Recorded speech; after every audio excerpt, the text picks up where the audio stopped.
Salam əziz abituriyentlər, ümumi kimya kitabımızın maddə miqdarı Avogadro qanunun bölməsindən 78-ci sualın həllinə baxaq. Deməli, sualda deyilir ki, qaz qarışığının tərkibi C2H6, C3H6 və C4H6 verilib və qarışığın ümumi kütləsi 330 qramdır. Qarışığın tam yanmasından əmələ gələn suyun kütləsi isə 378 qramdır.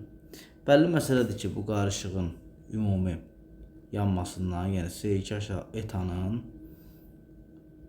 C3H6-nın və C4H6-nın tam yanmasından 330 qramının tam yanmasından 378 qram su alınıb.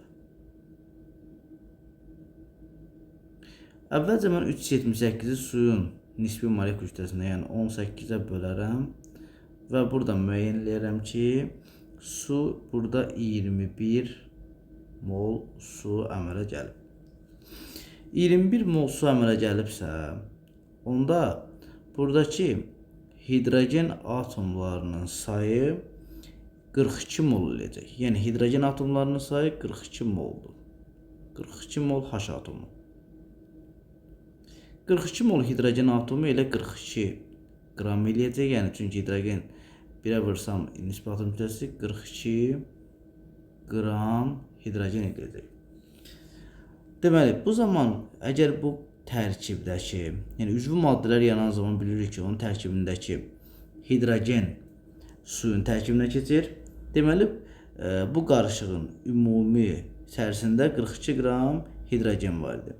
42 qram burada hidrogeni çıxdıqda bərabər olur, deməli 288 qram karbon.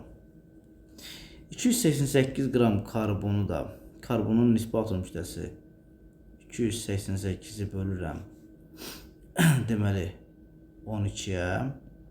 Bu deyilir 24 mol karbon atomu.